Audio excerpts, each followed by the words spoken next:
Zoom in first to get a good look.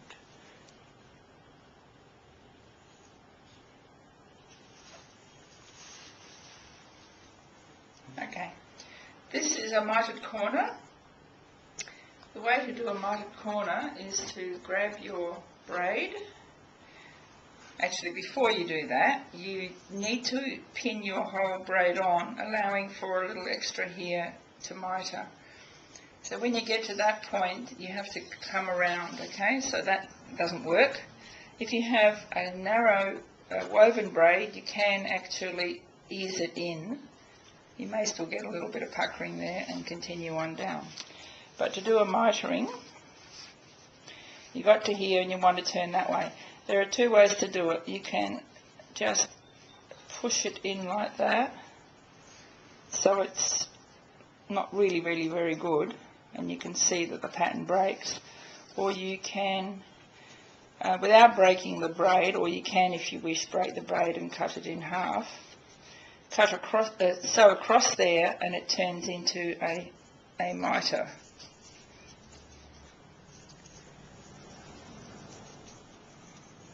I'm not sewing, so it's a bit hard to see it like that. On this particular one, pinning it, alright. You can try pinning across.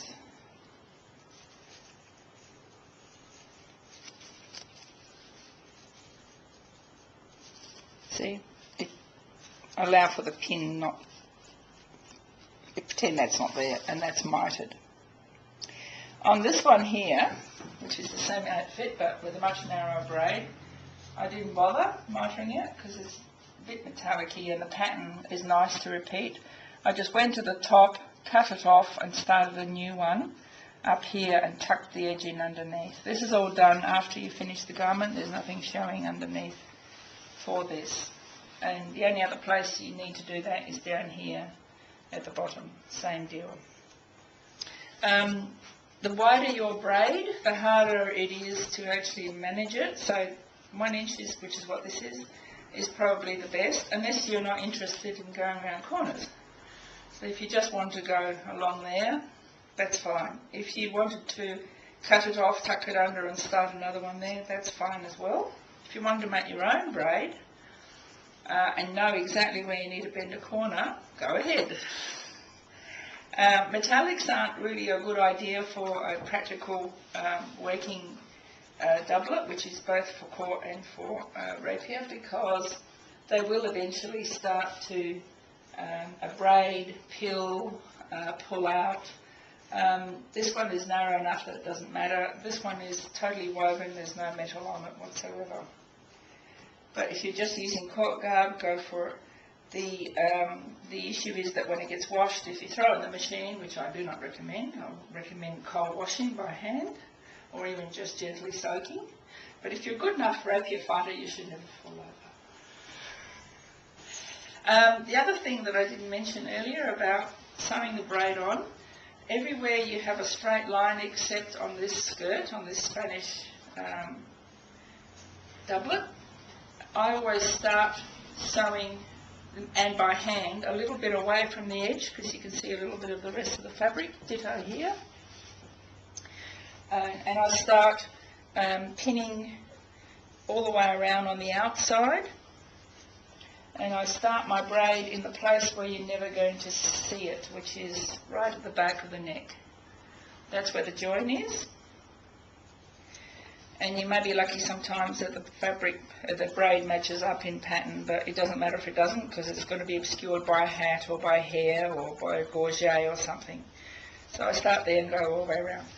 When I've finished pinning and sew the outside, I then go around and sew the inside.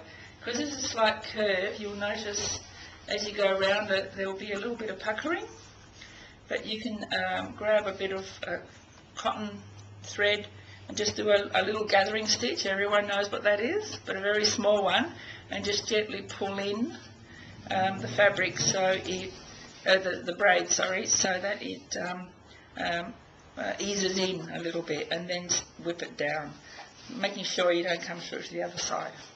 Very easy to do. Well, you know how, and of course you would have done your stab stitching beforehand. On the sleeves it's straightforward, there's not much to do there. On the collar, on the pickadilles, you can put them on before you sew the pickadill down, which is done by hand. It's easier than managing the whole doublet, doing the braid first. On this one, just to show you a slightly different treatment, we did a sewing placket for the workshop, which, as you remember, was taking in the whole of the garment, allowing to overlap into the other side of the front, so that when you get hit by a rapier, you've actually got fabric in between. Notice that's missing all of that. In this one, because he uses it for court as well, what I did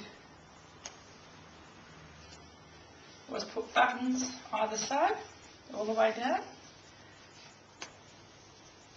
and made a placket with buttonholes. It's a good practice for making buttonholes. And so basically the placket just gets buttoned in all the way down one side, and then sometimes you need help with this, all the way on the other side. So it's a floating placket or whatever, and then you do up your hooks and eyes. That's not a period practice, of course, but it's a practical SCA practice.